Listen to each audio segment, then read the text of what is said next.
tanghali mga kambemeng ko dyan. Ayan, kumusta kayo? Isang mapagpalang umaga ulit sa inyong lahat, guys.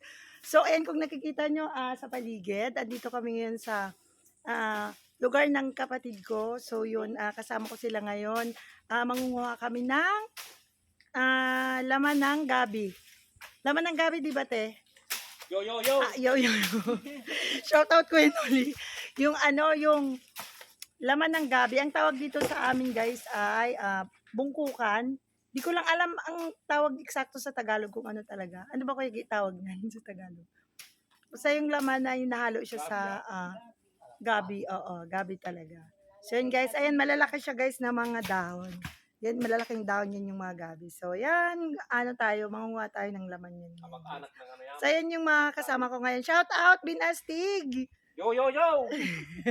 At yung kapatid ko, babae yan, yung ate ko, and ang aking kuya. Andun niya sa taas. So, yun guys, samahan nyo kaming manguha ngayon ng laman ng gabi. Mag-harvest tayo ngayon kahit hindi natin tanim. Yung pinakamasarap pa naman guys sa part yung mag-harvest ka, tapos hindi mo talaga siya tanim. Diba? Let's go guys, samahan nyo kami. Ayan yung laman niya. Ayan, inaano siya ni Ben. Yan o, ano lang, mababaw lang guys yung mga laman niya. Yan, o diba? Ang sarap niyan sa nilagang baboy. So yan, malaki yung laman. Nilagang tao daw. So yun guys, ito yung kung hindi naman masyado malaki yung puno, pwede namang lang to, bunutin. Kaso malaki yung puno. Yan, o ayan, meron na tayong dalawang laman. Ano naman?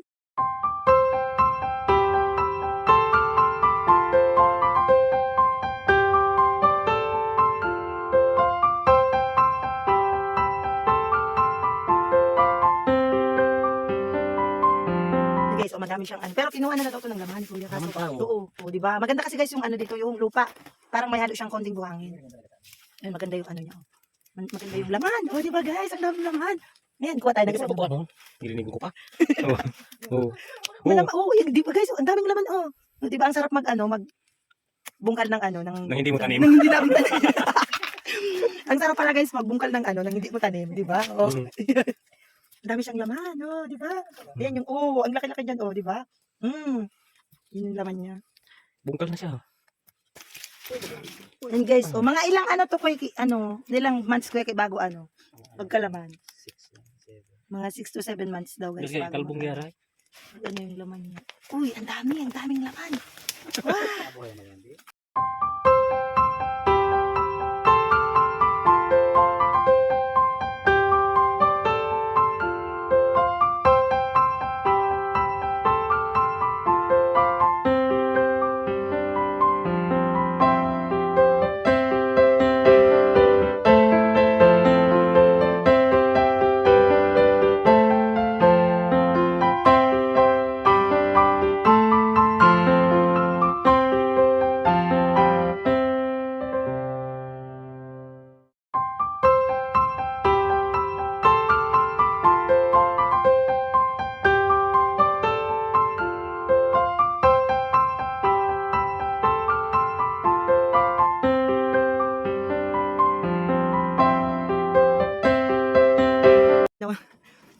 Ayan si Ben, siya yung saka yung kuya ko.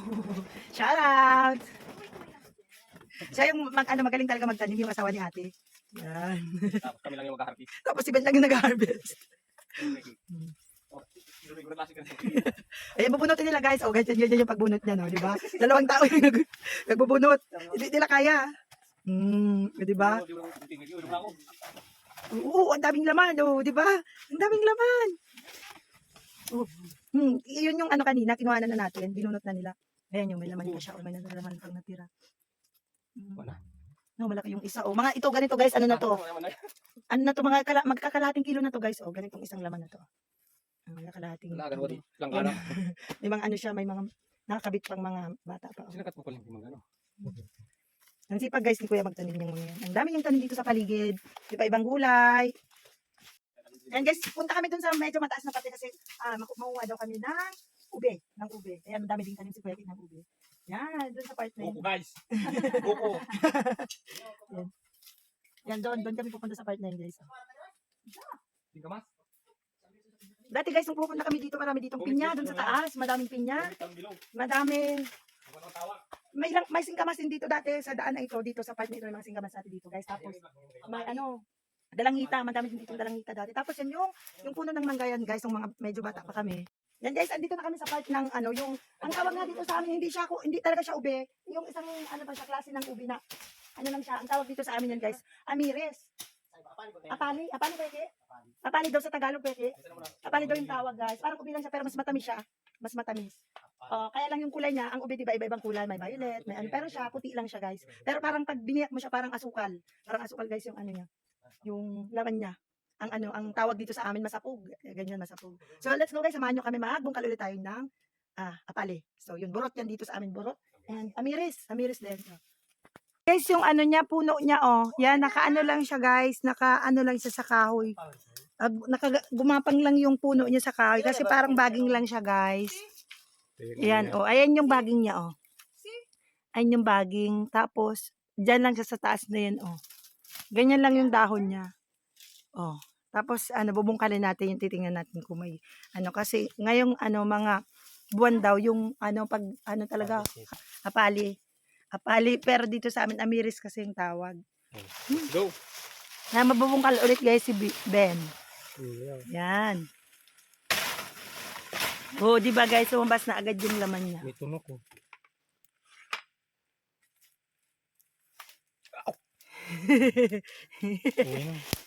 Yan yung laman. Ang lambot kasi ang kagandahan dito guys sa sa lupa dito sa kila kuya kasi yung lupa. Malambot siya na may parang may halong Lupa. buhangin. Yan, may halong buhangin. Tapos siya. Yung 'di ba yung ibang lupa ang texture niya ay parang yung clay, anong tawag doon, Kuya? Dalipay. Pero dito maganda, buwagag yung niya, yung lupa. Kaya maganda yung mga laman ng dito. Hindi ko sabihin. Ayan 'di ba ang laki, guys? Mga ilang kilos kaya ang nito, ang laman nito. Siyan, bilis lang siyang bungkalin kasi ayan guys, may mga maliliit din siyang nakahiwala. Yan. Yung laman niya. Matamis to pag pag nilaga lang. Ginagawa ng cooking French fries. Ay same price lang sa ube. Ay French fries. Ay ginagawa pala tong French fries, guys. Pwede din pala tong pampalit sa patatas. So yun guys, ang laki ng laman niya. Hindi ko alam kung ginagawa pala itong French fries.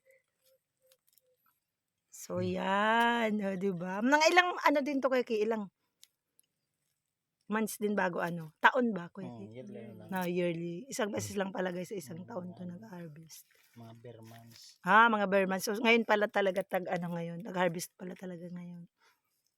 Di ba? Ang lalaki. Ang lalaki guys, marami ba siya sa ilalim Yan, hindi ba? Isang lang yan, isang puno pa lang yan guys, pero madami siyang laman. Yan. Mga na siguro to, magda2 kilo. Mag2 kilo na to guys. Yung kahoy lang yung ginagamit ni Ben. So yun yung yung mga medyo matanda-tanda ng laman, tinatanim ulit ni Ben. Yan. Tinanim niya yung isa. Nagbablog siya Ayan, diba? Sobrang enjoy talaga harvest, lalo pag hindi matanim. Madami pa sa ilalim. Madami pala pa sa ilalim, guys. Tingnan nyo. Isang lang to, isang puno lang to, isang lang. Isang baging lang ang diba?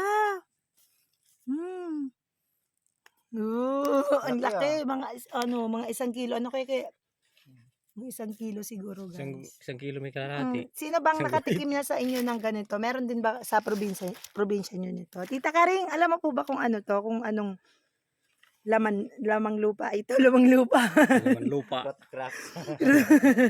Oo, totoo naman lamang lupa. Naman talaga kayo. Laman Baka naman lupa. sabihin lamang dagat. Lamang dagat. Kanto. Lamang lupa. Ayan, siguro guys, ayan yung nakuha natin sa sa isang siya, baging. Ini. Yan. Ayan, ibabalik mo din yung medyo matanda. Ganyan lang guys yung pagtanim. Ganyan lang pagtatanim. Mo. Tapos yan, para next year, makuha ulit siya. Ay, di ba? Yung isa ro. Meron din ba kayo nito guys sa probinsya nyo? Sino nakakaalam? Comment lang kayo kung sino nakakaalam anong tawag sa inyo ng Ito ano. tinatawag na pagkain ng mga akta. Yan guys, ang dami ng laman niya oh. Isang ano lang to, isang baging. Ayun, yan dyan pa yung iba oh. 'Di ba? Ay, nako. Busog na naman ang agta nito. Pasok na natin dito guys sa sako. Yan, madami ng laman yung sako natin. Madaming laman yung sako natin. Ano naman, ubi naman na yung ano natin. Hukayin natin ngayon, ubi naman. Ito yung ano, yung down guys ng ube. Nakaano lang din siya sa puno. Gapang lang din yung ano niya, yung baging niya sa puno. So ito yung ano, dahon niya. Ito yung may mga bunga siya guys, maliliit yung ube, may mga bunga siya. Siyang maliliit sa dahon. May mga bunga-bunga siya. Okay tayo. Ang diwindi.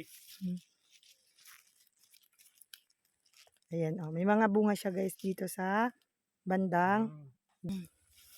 Ito guys yung ubi naman yung ano natin. Ito yung ano. Ito yung baging niya oh. Yan yung baging guys oh, ng ubi. Yung maliit lang yung baging niya.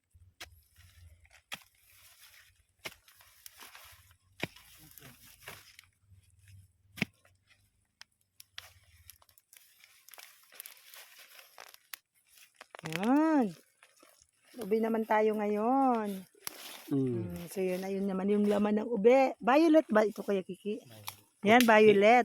Violet pala ito guys. So di ba ang violet? Oh, di ba violet? Yan guys yung ano niya. Tatanong tayo. Ah, hindi masyadong violet. Ito guys yung ano niya, oh, laman niya, di ba? Violet din. Pero hindi lang siya masyadong violet. Yan, oh, di ba? Malaki din yung laman. Ganito lang kaano guys, kabilis magbungkal dito kasi yung lupa niya, yung maganda dito, yung lupa niya is lambot. Kaya hukayin lang ng kamay. So, ayan na. Ayan, nakakuha tayo din ng ube. So, yun yung ube. Di ba? Pero ako iki. Tatanong mo ulit. Nahugot kaya. Yan, may ubi naman tayo. Di ba? Kahit ano lang, kahit anong mga lamang lupa lang yan dito. Ayan yung laman ng sako namin guys. Madami na yung laman ng sako. Kaso mabigat lang magdala. Si Kuya buhat nung ano. Yan. Uwi na kami guys. Yo yo yo. Yo, yo, yo!